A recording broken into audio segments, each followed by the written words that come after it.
মদিনার ভিতরে ঘোষণা হয়ে গেছে পয়গম্বর আলাইহিস সালাতু ওয়াস সালাম মদিনায় আসবে। এই ঘোষণা পাইয়া মদিনার সমস্ত মানুষগুলো মদিনার গেটে আইসা সকাল থেকে দাঁড়ায়া থাকতো, এমনকি মা বোনেরা পর্যন্ত দরজার আড়াল দিয়া তাকায়া থাকতো, ঝুপড়ির ভিতর থেকে তাকায়া থাকতো কখন মুহাম্মদ আসবে, কখন নবী আসবে। প্রতিদিন সকালে তারা অপেক্ষা করতে থাকে, অপেক্ষা করতে করতে সন্ধ্যা হয়ে যায়। সন্ধ্যার সময় ছোট ছোট বাচ্চারা জিজ্ঞাসা করে বাবাকে, বাবা কই নবী না আসবে? আসলো না তো। কয় আসবে। এইরকম বলতে বলতে হঠাৎ একদিন রাসূল আকরাম সাল্লাল্লাহু আলাইহি ওয়াসাল্লাম মদিনায় প্রবেশ করেছেন। হযরত তালহা রাদিয়াল্লাহু তাআলা আনহু বাবার হাত ধরা ছিল, তার বাবার নাম হইল বড়া রাদিয়াল্লাহু তাআলা আনহু। হযরত তালহা রাদিয়াল্লাহু তাআলা আনহু বাবার হাত ধরা অবস্থায় ছিল, হাতটাকে ছাইড়া দিয়া পয়গম্বর আলাইহিস সালাতু ওয়াস সালামের সামনে গিয়া হাজির। পয়গম্বরকে ডাক দিয়া বলেন, পয়গম্বর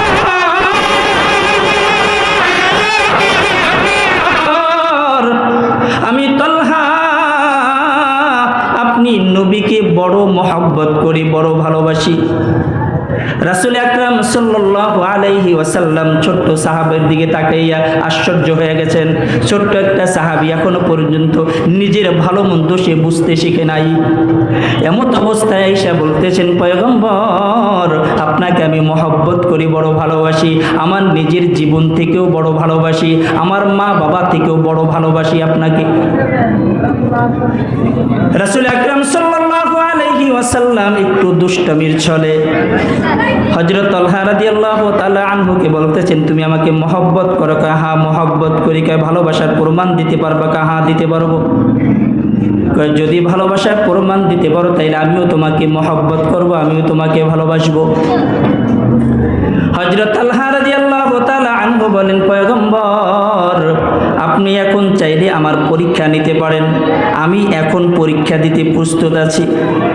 রাসূল আকরাম সাল্লাল্লাহু আলাইহি ওয়াসাল্লাম তালহা রাদিয়াল্লাহু তাআলা আনহুকে বলেন, এই তালহা, ওই যে তোমার বাবা যাইতেছেন হযরত বড়া রাদিয়াল্লাহু তাআলা আনহু, তোমার বাবার মাথাটা আইনা আমার পায়ের সামনে যদি ফালাইতে পারো তাইলে বুঝবো তুমি আমাকে মহব্বত করো, বড় ভালোবাসো। রাসূল আকরাম সাল্লাল্লাহু আলাইহি ওয়াসাল্লাম বলতে দেরি, দৌড় দিতে দেরি করে নাই। হযরত তালহা রাদিয়াল্লাহু তাআলা আনহু কোমর থেকে তরবারি বের করে, ছুরিটা বের করে বাবার মাথা আনার জন্য দৌড় দিয়েছেন পিছনে পিছনে। যখনই বাবার কাছে গেছেন তখনই রাসূল আকরাম সাল্লাল্লাহু আলাইহি ওয়াসাল্লাম হযরত তালহা রাদিয়াল্লাহু তাআলা আনহুকে বলতেছেন, এই তালহা আর যাইতে হবে না, তুমি পিছনে ব্যাক করো। এ তালহা, আমি তো দুনিয়াতে এই জন্য আসি না বাবা সন্তানের ভিতরে বিচ্ছিন্ন হবে, বাবা সন্তানের ভিতরে কোনো দ্বন্দ্ব হবে। আমি তো পয়গম্বর দুনিয়াতে এই জন্য আসি নাই। আমি পয়গম্বর তো দুনিয়াতে আসছি পথ ভোলা মানুষগুলোকে পথ দেখাইতে, বাবা সন্তানের ভিতরে মহব্বত তৈরি করার জন্য, মানুষ মানুষের ভিতরে মহব্বত তৈরি করার জন্য, দ্বীনের পথ দেখানোর জন্য আমি পয়গম্বর দুনিয়াতে আসছি। তোমার বাবার মাথা আনতে হবে না। এরে তালহা, তুমি আজকে আমাকে ভালোবাসা প্রকাশ করে দিয়েছো, তুমিও শুনে রাখো আমি পয়গম্বর, তুমি তালহাকেও মহব্বত করি। যেমনি ভাবে ছোট্ট সাহাবী পয়গম্বরের ভালোবাসা প্রকাশ করে দিয়েছেন, তেমনি ভাবে পয়গম্বরও ভালোবাসা প্রকাশ করে দিয়েছেন। এই জন্য কেউ কাউকে যদি ভালোবাসে, আপনি যদি কোনো আলেমকে ভালোবাসেন, কোনো বুজুর্গকে ভালোবাসেন, ভালোবাসা প্রকাশ করে দেওয়া যে হযরত আপনাকে আমি আল্লাহর জন্য মহব্বত করি, আল্লাহর জন্য ভালোবাসি। এখন যুবকরা চিন্তা করতেছে, পাইছি একটা সুযোগ আমরা, হ্যাঁ পাইছি একটা সুযোগ, এই সুযোগটা কাজে লাগাইতে হবে। আজকে গিয়া বাড়ির পাশের চাস্তো বোনকে যে বলবো, বোন রে তোরে বড় ভালোবাসি। হ্যাঁ, কলেজে গিয়ে কালকে যে বলতে হবে তোমাকে বড় ভালোবাসি, আই লাভ ইউ।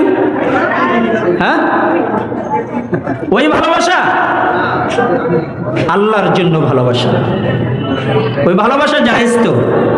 হ্যাঁ জায়েজ তো? হ্যাঁ হালাল না হারাম?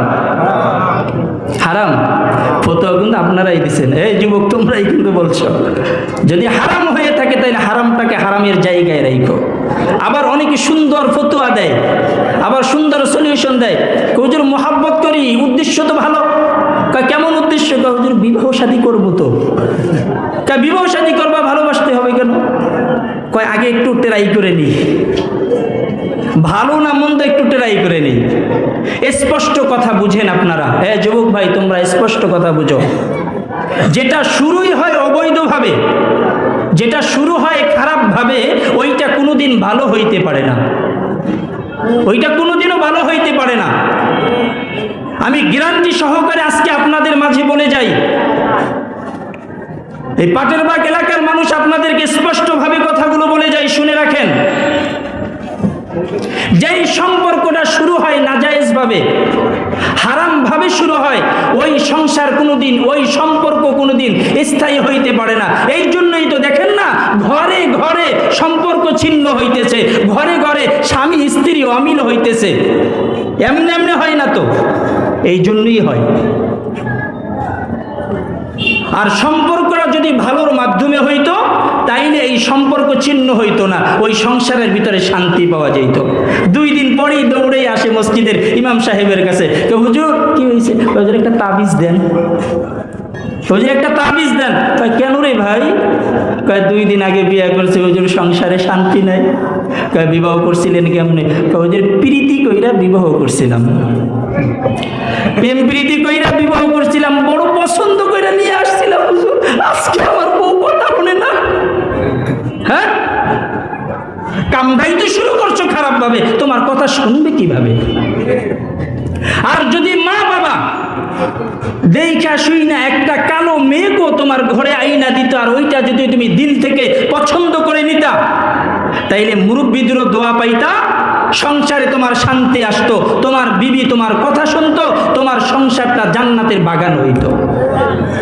কথা ঠিক কিনা? তাইলে মোহাব্বত করতে হবে কার জন্য? জোরে বলেন, কার জন্য? মুসলমানের মাঝে কার জন্য? জোরে রাখবেন, ইয়া আল্লাহ। আরো জোরে, পিছন থেকে আওয়াজ পাই না, আরো জোরে। তাইলে মহব্বত করতে হবে আল্লাহর জন্য, আল্লাহর জন্য। কাউকে যদি খারাপ বাসি, কারো যদি সাথে যদি শত্রুতা থাকে, সেটাও হবে আল্লাহর জন্য।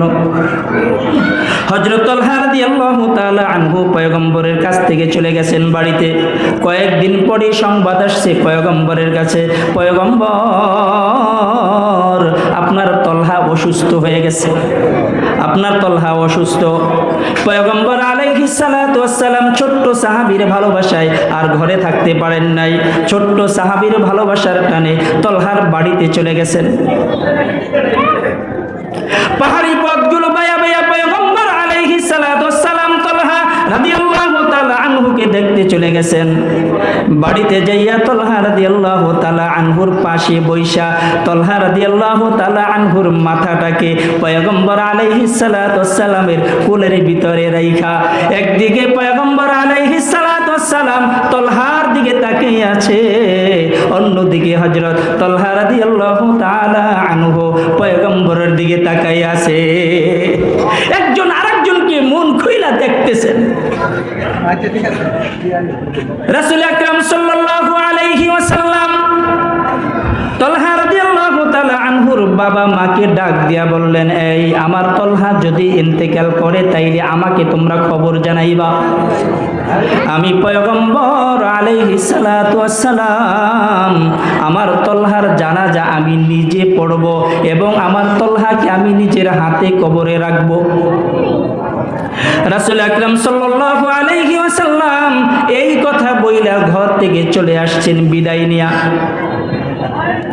আপনারা রোগী দেখতে জানতো রোগী দেখতে? হ্যাঁ, কোন ওলামায়ে কেরাম অসুস্থ হইলে দেখতে জানতো? হ্যাঁ, যাইবেন রোগী দেখতে যাইবেন না, শুধু আবার হাদিয়াও নিয়ে যাইবেন মিয়া, হাদিয়াও নিয়ে যাইবেন। হাদিয়া নেওয়া সুন্নত, খালি খাওয়া সুন্নত না মিয়া, দেওয়াও সুন্নত। দিয়েন, বুঝেন নাই? দিয়েন।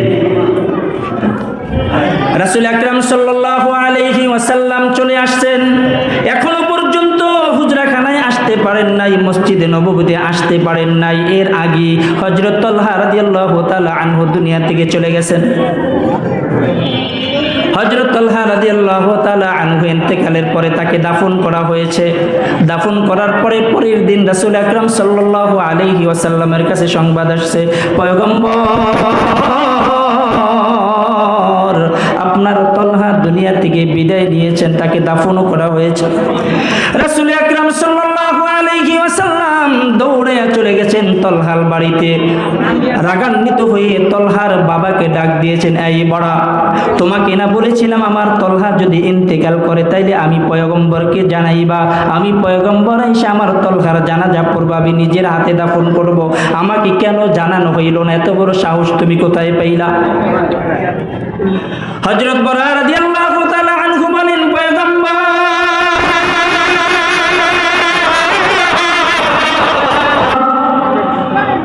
আমরা তো চেয়েছিলাম আপনি পয়গম্বরকে জানাইব,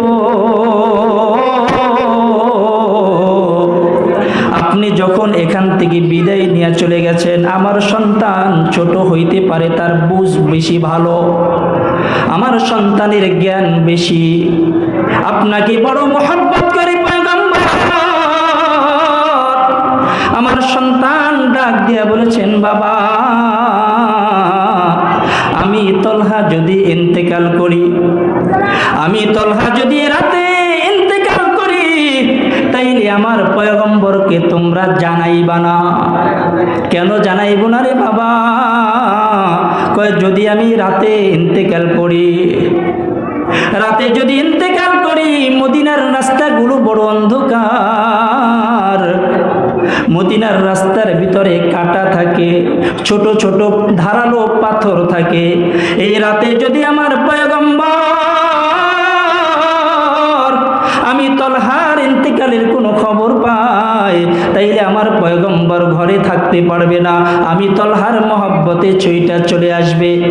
আর যদি আমার পয়গম্বর আসার পথে মদিনার কোনো কাফেরের আমার পয়গম্বরের উপরে কোনো আক্রমণ করে, এমনকি আমার পয়গম্বরের পায়ের ভিতরে যদি কোনো ধারালো পাথর ঢুকে যায়, কোনো কাঁটা ঢুকে যায়, আমি তালহা রাদিয়াল্লাহু তাআলা আনহু মৃত্যুর পরেও এইটা সহ্য করতে পারবো না।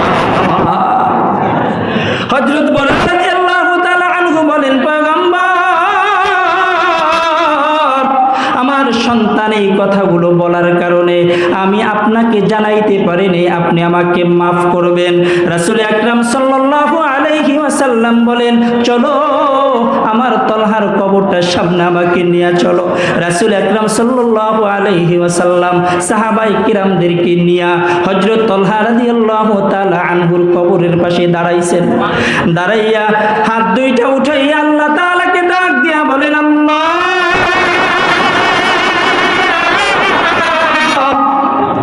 এই তালহাকে আমি বড় মহব্বত করতাম, বড় ভালোবাসতাম।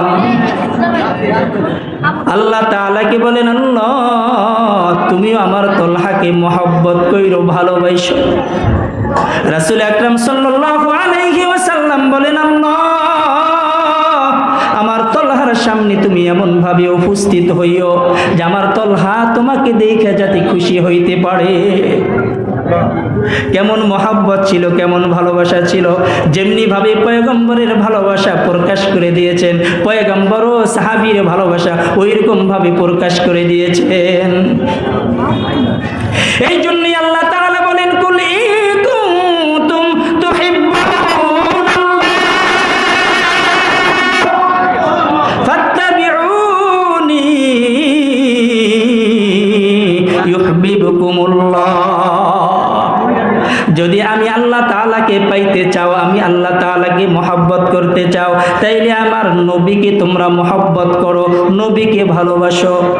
রাসূল আকরাম সাল্লাল্লাহু আলাইহি ওয়াসাল্লাম বলেন, আল মারউ মা'a মান আহাব্বা, যার সাথে যার মহব্বত তার সাথে তার কিয়ামত। যদি আমার সাথে নবীর সাথে মহব্বত থাকে, নবীর সাথে ভালোবাসা থাকে, তাইলে আমার হাসর নাসর হবে নবীর সাথে।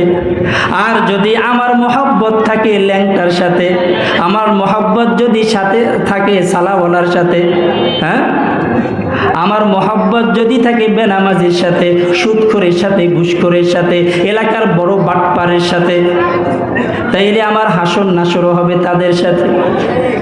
এই জন্য মহব্বত করার ক্ষেত্রে খুব সাবধান। কার সাথে মহব্বত করতে হবে, ভালোবাসতে হবে, এই ক্যাটাগরি কিন্তু আল্লাহর রাসূল সাল্লাল্লাহু আলাইহি ওয়াসাল্লাম দিয়ে দিয়েছেন। ওইরকম ভাবে মহব্বত করতে হবে তো ভালোবাসতে হবে। হযরত হানজালা রাদিয়াল্লাহু তাআলা আনহু মাত্র বিবাহ হয়েছে মসজিদে নববীতে, হযরত হানজালা রাদিয়াল্লাহু তাআলা আনহুর বিবাহ পড়ায় দিয়েছেন রাসূল আকরাম সাল্লাল্লাহু আলাইহি ওয়াসাল্লাম। হযরত হানজালা রাদিয়াল্লাহু তাআলা আনহুকে বলেন, হানজালা, তোমাকে যুদ্ধ থেকে মওকুফ করে দেওয়া হইল, তোমার যুদ্ধের ময়দানে যাইতে হবে না, তোমাকে বিবাহ পড়াইয়া দিলাম, তুমি তোমার বিবির সাথে সময় দাও।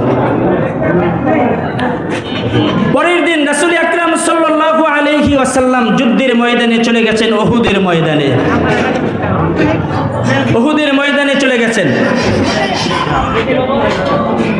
যুদ্ধের ময়দানে যুদ্ধ চলতেছেন, তুমুল যুদ্ধ। সাহাবায়ে কেরাম রাদিয়াল্লাহু তাআলা আনহু যুদ্ধ করতেছেন। এই দিক দিয়ে সমস্ত কাফেরেরা টার্গেট শুধু একটা, যে রাসূল আকরাম সাল্লাল্লাহু আলাইহি ওয়াসাল্লামকে দুনিয়া থেকে সরাইয়া দেওয়া। সমস্ত কাফেরদের টার্গেট এইটা। এই টার্গেট করতে গিয়া একটা কাফের রাসূল আকরাম সাল্লাল্লাহু আলাইহি ওয়াসাল্লামকে দূর থেকে পাথর মেরেছে। পাথরের আঘাতে রাসূল আকরাম সাল্লাল্লাহু আলাইহি ওয়াসাল্লাম জমিনে পড়ে গেছেন। আর এই দিক দিয়ে অন্য একটা কাফের এমন ভাবে তরবারি দিয়ে আঘাত করেছেন, আঘাতের কারণে রাসূল আকরাম সাল্লাল্লাহু আলাইহি ওয়াসাল্লামের মাথার লোহার হেলমেট ভাঙ্গা মাথার ভিতরে ঢুকে গেছে।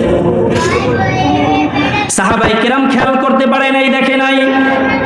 রাসূল আকরাম সাল্লাল্লাহু আলাইহি ওয়াসাল্লাম একটু নিচে পড়ে গেছেন, গর্তের মতো একটা জায়গার নিচে পড়ে গেছেন। আর এই দিক দিয়া কাফেরেরা মাঠের ভিতরে সংবাদ ছড়াইয়া দিয়েছে উহুদের ময়দানে, নবী নাই, নবী দুনিয়া থেকে বিদায় হয়ে গেছে। এই সংবাদগুলো পৌঁছে গেছে। এই সংবাদ যখন পৌঁছার সাথে সাথে সাহাবায়ে কেরাম পাগল পড়া হয়ে গেছে। রাতের অন্ধকার মদিনার ভিতরে কি যেন সংবাদ প্রচার করতেছেন, রাস্তার ভিতরে দৌড়ে দৌড়ে বলতেছেন, কুতিলা মুহাম্মদ, কুতিলা মুহাম্মদ, নবী দুনিয়াতে নাই, নবীকে হত্যা করে ফেলেছে।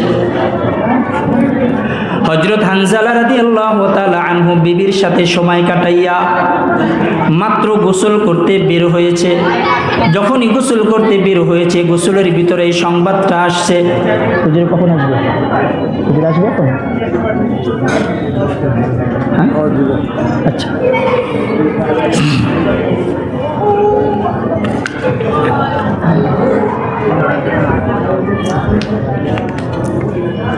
কে যেন সংবাদ দিয়া যায়, কুতিলা মুহাম্মদ। হযরত হানজালা রাদিয়াল্লাহু তাআলা আনহু এই সংবাদ পাইয়া পানির যে পাত্র ছিল, পানির পাত্রটা ওখানে ছেড়ে দিয়েছেন। ঘরের ভিতরে দৌড়াইয়া আসছে, দৌড়াইয়া দরজায় নক করেছেন। বিবিকে ডাক দিয়া বলেন, বিবি, আমার তরবারিটা আমাকে হাতে দাও। বিবি ডাক দিয়া বলে, স্বামী, আপনি না মাত্র গোসল করতে গেলেন, গোসল থেকে কেন রিটার্ন আসলেন? ঘটনা কি? কয়, তোমার কানে কি যায় নাই? কে যেন মদিনায় বইলা যাইতেছেন, কুতিলা মুহাম্মদ, আমার নবী নাই, আমার নবী দুনিয়া থেকে চলে গেছেন। আমার তরবারিটা দাও, আমি উহুদের ময়দানে চলে যাব। তরবারি নিয়ে যখন উহুদের ময়দানে ছুটছেন, বিবি পিছন থেকে জামা টান দিয়া ধরেছেন, স্বামী, আপনি যাইয়েন না, আপনাকে একটু সময় দেন, আমাকে একটু সময় দেন। কয়, কি সময় দিব? কয়, আপনি নাপাক অবস্থা আছেন, একটু গোসল করে যান। আমি যেই সময়টা নিয়ে গোসল করব, ওই সময় তো আমার হাতে নাই, আমার নবী দুনিয়াতে নাই, আমি কার জন্য গোসল করব, কার জন্য পবিত্র হব? এর মুসলমান দেখেন, মহব্বত কাকে বলে, ভালোবাসা কাকে বলে? হ্যাঁ, ভালোবাসা কাকে বলে দেখেন। হযরত হানজালা রাদিয়াল্লাহু তাআলা আনহু খোলা তরবারি ময়দানে চলে গেছেন। উহুদের ময়দানে গিয়া যুদ্ধের ভিতরে ঢুকে গেছেন, কাফেরদের ভিতরে ঢুকে গেছেন। অসংখ্য কাফেরদেরকে জাহান্নামে পাঠাইয়া নিজেও শহীদ হয়ে গেছেন। আর এই দিক দিয়া যখন যুদ্ধ শেষ হয়েছে, যুদ্ধ শেষ হওয়ার পরে রাসূল আকরাম সাল্লাল্লাহু আলাইহি ওয়াসাল্লাম মোটামুটি হুঁশ ফিরে আসছে, মোটামুটি সুস্থ অবস্থায় আছে। এমত অবস্থায় রাসূল আকরাম সাল্লাল্লাহু আলাইহি ওয়াসাল্লাম সাহাবায়ে কেরাম রাদিয়াল্লাহু তাআলা আনহুম আজমাইনদেরকে ডাক দিয়া বলেন, এই আমার সাহাবীরা, যুদ্ধের ময়দানে যে সমস্ত সাহাবায়ে কেরাম শহীদ হয়েছে, সমস্ত শহীদদের লাশগুলো তোমরা এক জায়গায় করো। সাহাবায়ে কেরাম রাদিয়াল্লাহু তাআলা আনহু শহীদদের লাশগুলোকে এক জায়গায় জমা করতেছেন পয়গম্বরের সামনে। কতটা লাশ হয়েছে? 68টা লাশ হয়েছে, 70টা হইতে এখনো 2টা বাকি আছে। রাসূল আকরাম সাল্লাল্লাহু আলাইহি ওয়াসাল্লাম বলেন, আরো 2টা লাশ বাকি আছে, 2টা লাশ তোমরা খুঁজে বের করো, কারণ আল্লাহ তাআলা আমাকে গত রাত্রে স্বপ্নে দেখিয়েছেন 70 জন সাহাবী, 70টা উট আমি জবাই করেছি। তার মানে আরো 2 জন সাহাবীর লাশ বাকি আছে, 2 জন সাহাবীর লাশ তোমরা খুঁজে বের করো। সাহাবায়ে কেরাম উহুদের ময়দান তন্ন তন্ন করে খুঁজতেছেন, 2 জনের লাশ পাওয়া যায় না, 2 জনের লাশ পাওয়া যায় না। সাহাবায়ে কেরাম রাদিয়াল্লাহু তাআলা আনহু সাফা পাহাড়ের উপরে উঠে গেছেন, নিচের দিকে তাকায় দেখে একটা লাশ দেখা যায়। তবে লাশের কোনো আকৃতি নাই, হাত এক জায়গায় পড়ে আছে, পাও এক জায়গায় পড়ে আছে, নাক এক জায়গায় পড়ে আছে, কান এক জায়গায় পড়ে আছে, মাথাটা দ্বিখণ্ডিত হয়ে আর এক প্রান্ত পড়ে আছে। সাহাবায়ে কেরাম রাদিয়াল্লাহু তাআলা আনহু চিনতে পারতেছেন না কার লাশ এখানে পড়া। সাহাবায়ে কেরাম রাদিয়াল্লাহু তাআলা আনহুকে ডাক দিয়া বলেন, পয়গম্বর, এই যে পাহাড়ের নিচে তাকায় দেখা যায় একটা সাহাবীর লাশ দেখা যায়, কার লাশ আমরা বুঝতে পারতেছি না গো পয়গম্বর। রাসূল আকরাম সাল্লাল্লাহু আলাইহি ওয়াসাল্লাম নিচের দিকে তাকায় বলতেছেন, এরে আর কারো লাশ না, আমার সাহাবী, আমার চাচা হযরত আমির হামজার লাশ এইটা। কলিজাটা পর্যন্ত বের করে চিবে চিবে খেয়ে ফেলেছে। কত নির্মম ভাবে শহীদ করেছেন হযরত আমির হামজা রাদিয়াল্লাহু তাআলা আনহুকে। দ্বীনের জন্য নবীর মহব্বতে জীবনটাকে বিলায়া দিয়েছেন। রাসূল আকরাম সাল্লাল্লাহু আলাইহি ওয়াসাল্লাম লাশের পাশে গিয়া হযরত আমির হামজা রাদিয়াল্লাহু তাআলা আনহুর পাশে বসে নিজের মাথা থেকে রুমালটাকে বিছায়া দিয়া নিজের হাত দিয়া টুকরাগুলো রুমালের ভিতরে উঠাইতেছেন আর চোখের পানি ছেড়ে দিয়েছেন। লাশটাকে নিয়ে অন্যান্য শহীদদের লাশের পাশে রাখা হয়েছে। কয় আরো একটা তো লাশ আছে, ওইটা খুঁজে বের করো। যখন খোঁজাখুঁজি করতেছেন, দূর থেকে একটা মহিলা হাতের উপরে লাল কাপড় উড়াইতে উড়াইতে মাঠের ভিতরে আসতেছেন আর পয়গম্বরকে চিল্লায়া চিল্লায়া ডাকতেছেন, ওগো পয়গম্বর,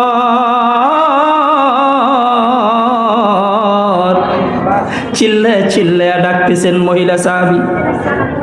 রাসূল আকরাম সাল্লাল্লাহু আলাইহি ওয়াসাল্লামের সামনে যখন আসতেন, তুমি কে, কি তোমার পরিচয়? সাহাবিয়া মহিলা ডাক দিয়ে বলেন, পয়গম্বর,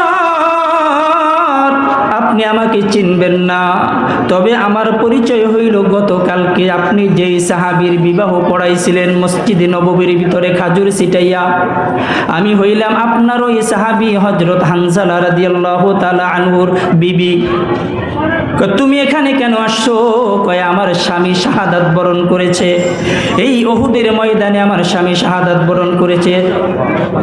কয় তাকে না আসতে আমি নিষেধ করেছিলাম, তাকে না আমি ছুটি দিয়ে দিয়েছি, তারপরও কেন আসছে? কয় গত রাতে মদিনার অলিতে গলিতে কে যেন সংবাদ প্রচার করে গেছে, কুতিলা মুহাম্মদ, আপনি শহীদ হয়ে গেছেন, এই সংবাদ যখন আমার স্বামীর কানে গেছে, আপনার হানজালার কানের ভিতরে যখন এই সংবাদটা পৌঁছে, আমার স্বামী গোসল ফরজ ছিল, গোসল না কইরা নাপাক অবস্থায় তরবারিটা নিয়ে উহুদের ময়দানে চলে এসেছে। ওগো পয়গম্বর, আমার স্বামীকে গোসল ছাড়া নাপাক অবস্থায় দাফন করবেন না। আমার স্বামী নাপাক, সকল সাহাবীকে, সমস্ত শহীদদের লাশ আপনি গোসল ছাড়া বিনা গোসলে দাফন করে দেন, তবে আমার দাবি আমার স্বামীকে গোসল ছাড়া দাফন দিয়েন না। সাহাবায়ে কেরাম রাদিয়াল্লাহু তাআলা আনহু হযরত হানজালা রাদিয়াল্লাহু তাআলা আনহুর লাশ খুঁজতেছেন। উহুদের ময়দানে লাশ পাওয়া যায় না, উহুদের ময়দানে লাশ খুঁজে পাওয়া যায় না, তন্ন তন্ন করে খুঁজতেছেন। আর অন্য দিক দিয়ে হযরত জিবরাইল আলাইহিস সালাতু ওয়াস সালাম পয়গম্বর আলাইহিস সালাতু ওয়াস সালামের কানে কানে বলতেছেন, পয়গম্বর, আপনার হানজালার লাশ উহুদের ময়দানে খুঁজে কোনো লাভ নাই। আপনার হানজালার লাশ উহুদের ময়দানে এই জমিনে খুঁজতে আপনি পাইবেন না। ওই যে তাকায়া দেখেন, আল্লাহ তাআলা আপনার হানজালাকে এতটা পছন্দ করেছেন, এতটা মহব্বত করেছেন, এতটা ভালোবাসছেন, এতভাবে কবুল করেছেন। আপনার হানজালার লাশকে আল্লাহ তাআলা মহব্বত কইরা দুনিয়ার পানি দিয়া গোসল না করাইয়া ওই জান্নাতের পানি দিয়া আপনার হানজালার লাশটাকে গোসল করাইতেছে। সুবহানাল্লাহর আওয়াজ এত আস্তে, আরো জোরে। গোসল শেষে যখন হযরত হানজালা রাদিয়াল্লাহু তাআলা আনহুর লাশটাকে জমিনে আনা হয়েছে, জমিনে আনার পরে একজন সাহাবী বলেন, আমি একটু পরীক্ষা করার জন্য, একটু ট্রাই করার জন্য সামনে গেছি। হযরত হানজালা রাদিয়াল্লাহু তাআলা আনহুর লাশের পাশে গিয়ে আমি ট্রাই করতেছি আসলে বাস্তব কিনা, একটু দেখতে চাইছিলাম। যায়া দেখি তখনও পর্যন্ত হযরত হানজালা রাদিয়াল্লাহু তাআলা আনহুর শরীর থেকে জান্নাতি পানিগুলো টপ টপ করে জমিনে পড়তেছে। এরে মুসলমান, কেমন মহব্বত ছিল, কেমন ভালোবাসা ছিল তাদের ভিতরে। তাদেরও কেমন মৃত্যু হয়েছে, আর আমাদেরও তো মৃত্যু হয়। হে মুসলমান, মরতে তো হবে, নাকি কেউ বাঁচতে পারবো বলেন? বাঁচতে কেউ পারবো বলেন? দুনিয়াতে এমন কেউ আছেন যে দুনিয়াতে থাকতে পারবে? হ্যাঁ, এমন কেউ আছে যে আমি দুনিয়া থেকে বিদায় নেব না, দুনিয়াতে আমি থাকবো? আছে এমন কেউ? আপনি আমি কোন জায়গার মূলা? বড় বড় ক্ষমতাশীল তো দুনিয়াতে থাকতে পারে নাই। এত ক্ষমতা ছিল, পুরা বিশ্ব পরিচালনা করেছে, পুরা বিশ্বের রাজত্ব করেছে, তারপরেও তো দুনিয়াতে থাকতে পারে নাই। পারছেন?